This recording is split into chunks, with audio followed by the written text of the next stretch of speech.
하나님의 말씀 욥기 1장 20절입니다. 욥기 1장 20절 같이 읽습니다. 시작. 욥이 일어나 겉옷을 찢고 머리털을 밀고 땅에 엎드려 경배하며. 우리가 잘 알듯이 욥은 환난 중에도 인내하며 승리한 성경적인 인물인 것입니다. 욥은 하나님께서 얼마나 귀하게 보셨는지 하나님께서 칭찬하시는 그 말씀으로 먼저 시작하는데, 순전한 건 흠이 없는 삶이라고 했죠. 순전하고 정직하고 또 하나님을 경외하고 악에서 떠난 자, 그리고 이와 같은 이렇게 훌륭한 사람은 다시는 없다고, 이 땅에서는 세상에 이 땅에서는 없느니라. 그렇게 욥기 1장 8절에서 욥을 칭찬을 하셨습니다. 이 욥이 환난을 당하기 전에 이렇게 하나님께서 인정하시던 하나님의 종 욥이었는데, 이렇게 훌륭한 욥, 동방에서도 가장 큰 자, 영어로는 the greatest, 가장 위대한 자라고 이렇게 알려진 욥인데, 욥은 환난을 받기 전에도 벌써 이렇게 하나님께서 인정하시는 성품, 특성을 갖고 있다고 말씀을 드렸습니다. 그런데 이 욥이 이제 정말 본격적으로 환난을 겪게 됩니다. 우리가 잘 알듯이 그 부자였던 모든 소유를 한순간에 다 잃게 됩니다. 소유만 잃은 것뿐만 아니라 또 자녀들, 아들 7과 딸 3이 있었는데 그 자녀들도 같이 모여서 식사하고 있는 중인데 집이 무너져서 다 순식간에 자녀들을 다 잃게 됩니다. 즉 자녀들과 재물 모든 것들을 욥이 잃게 되는 이러한 환난, 역경 가운데 있습니다. 이제 이 환난 가운데서 욥이 어떠한 태도를 취했는가가 오늘 우리가 읽은 본문의 말씀입니다. 20절에 보니까 욥이 이 환난 가운데서도 일어나서 겉옷을 찢고 머리털을 밀고 그리고 땅에 엎드려 경배했다고 되어 있습니다. 환난에 환난이 닥쳤지만 욥은 모든 치장하는 것 다 물리치고 겸손하게 땅에 엎드려서 경배했다는 거지요. 현 시대의 사람들이 만일에 우리가 이러한 역경을 겪게 된다면, 예를 들면 자녀를 잃었다든지 우리의 모든 소유를 다 도적맞고 날렸다든지, 이런 경우에도 우리는 과연 어떤 자세를 가질 수 있을지 욥을 통해서 배워보고자 합니다. 욥은 그 환난 가운데서도 땅에 엎드려 경배했다는 거죠. 하나님 앞에 가장 낮게 겸손하게 엎드려서 경배했다는 거죠. 그 역경 가운데서도 우리 같으면 어떻게 할까요? 믿음이 좋은 신앙의 대장정들이라고 할지라도 과연 이렇게 역경에 역경을 거듭하면서도 과연 땅에 엎드려 하나님 앞에 경배할 수 있는 이런 겸손한 위치에 그러한 자세를 가질 수 있을까요? 우리는 욥에게서 배워야 됩니다. 환난 중에 욥의 자세의 첫 번째는 이렇게 환난 중에도 하나님 앞에 엎드려서 경배하는 그러한 자세였다는 거죠. 너무나 잘 나가고 잘 먹고 잘 지내면서도 엎드려서 경배하지 않냐면 죄라는 거예요. 요즘에는 엎드려 경배한다는 건 우리 크리스찬들이 교회에도 그렇고 모임에서도 그렇고 상상이나 합니까? 언급이나 합니까? 아니잖아요. 그러나 욥은 원래 동방의 가장 큰 자로서 그 부유하고도 대단한 하나님의 종이라고 인정받던 그러한 사람인데도 한순간에 역경이 다 덮쳐와도 제일 먼저 겸손한 자세로 하나님 앞에 엎드려 경배했다는 거죠.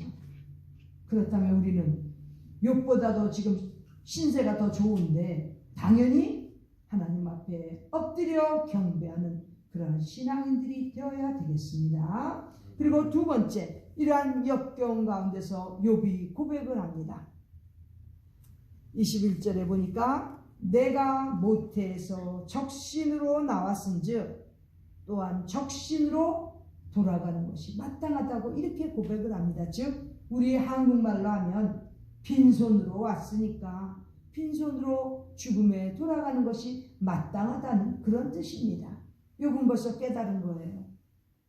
내가 이미 이렇게 많은 것을 잃고 다 이렇게 잃어도 나는 빈손으로 왔기 때문에 적신으로, 영어로는 naked, 아무것도 걸치지 않고 나왔던 그러한 사람이기 때문에 당연히 죽음에 이를 때도 빈손 들고 간다는 거죠. 적신으로 간다는 거지요. 그런 거 보면 우리는 너무나 바둥바둥 그렇게 사는 것 같아요. 그렇죠? 적신으로 나와서 적신으로 가는 것, 빈손으로 왔다가 세상 사람들도 빈손으로 간다고 그렇게 누차 얘기하는데도 깨닫지 못하잖아요. 이 욥은 벌써 이 환난 가운데서도 고백을 합니다. 당연히 빈손으로 왔기 때문에 빈손으로 가는 것 당연하다고 이렇게 고백하는 거죠. 또 세 번째, 주신 자도 여호와시고 취하신 자도 여호와시라고 고백을 합니다. 즉 내가 이 땅에 살면서 가지고 있는 것, 누리는 것은 모두 다 여호와 하나님께서 주신 것이고 또 여호와 하나님께서 필요하시다면 때가 만일에 가져가셔야 될 때라면 취하여 가신다는 거지요. 욥이 이렇게 신앙생활을 했던 것입니다. 즉 모든 소유에 주신이 가져가시는 이가 다 여호와 하나님이시라는 뜻은 만물의 주인은, 우리의 모든 소유의 주인은 바로 여호와 하나님이시라고 이렇게 지금 고백하는 것입니다. 얼마나 놀라운 신앙입니까? 우리는 우리가 일구어서 열심히 모아서 그렇게 해서 우리가 우리의 것으로 만든 줄 알았지만 이 욥같이 깨달아야 되겠습니다. 만물을 주신 자 또 취하여 가시는 분은 우리 여호와 하나님이시라는 것. 이 만물의 소유주가 되시고 또 우리의 모든 것의 소유주가 되시는 분은 여호와 하나님이시라고 우리도 이렇게 고백하며 살아야겠습니다. 너무 어렵지요. 솔직히 말하면 한평생 얼마나 열심히 바둥거리면서 모으고 덜 써가면서 하나라도 더 잃고갔는데 이것이 생각해보면 다 주신 분도 하나님이시고 또 만일의 경우에 하나님께서 취하신다고 해도 다 우리 하나님 것임을 우리가 고백한다는 것, 웬만한 신앙 갖고는 어렵지요. 기독교인들이 더 계산이 빠르잖아요. 솔직히 말하면 똑똑해서 그런지는 모르지만 더 계산이 빠르고 더 자기 거 잘 챙기고 은행에 세이프티 박스 아마 우리 기독교인들이 아마 제일 많이 갖다가 넣어놨을 거 저는 그렇게 생각합니다. 우리 기독교인들이 그만큼 잘 사는 건 좋지만 그것이 내가 일구었다고 생각하고 내 것이라고 생각하면 그건 문제가 있다는 거죠. 욥에게서 배워야 되겠습니다. 주신 분도 여호와 하나님이시고 또 취하여 가신다고 해도 취하여 가시는 분도 우리 여호와 하나님이신 것을 우리가 고백해야 된다는 것이죠. 그렇게 깨달아야 된다는 것입니다. 그 다음에 네 번째로 이 욥은 환난 가운데도 여호와의 이름이 찬송을 받으시는 것, 그것을 소원했던 것입니다. 우리 여호와 하나님의 이름이 찬송을 받으시는 것 당연하다고, 찬송을 드려야 되는 것을 지금 욥이 고백하고 있습니다. 역경 가운데서도 찬송할 수 있습니까? 그렇다면 참 신앙입니다. 요즘 세상 사람들이 힘들고 어렵기만 하면 너무나 쉽게 자기의 생명도 끊고 가족들의 생명까지도 끊는 아주 그러한 너무나 극악한 그러한 생각들, 그러한 행동들을 하고 있는 악한 시대입니다. 사실은 힘들고 어려운 역경 가운데서도 여호와 하나님의 이름을 찬송해야 된다고 그렇게 깨닫고 생활하는 사람이라면 그렇게 못하죠. 얼마나 요즘은 정말 너무너무 매정합니다. 어떻게 자기 생명을 끊을 수 있고 또 어떻게 가족들의 생명을 끊을 수 있습니까? 보통 악하지 않으면 그렇게 할 수가 없는 거죠. 힘들고 어려운 가운데서도 이렇게 여호와 하나님의 이름을 찬송하려는 욥의 신앙 우리가 돌아보고 배워야 되겠습니다.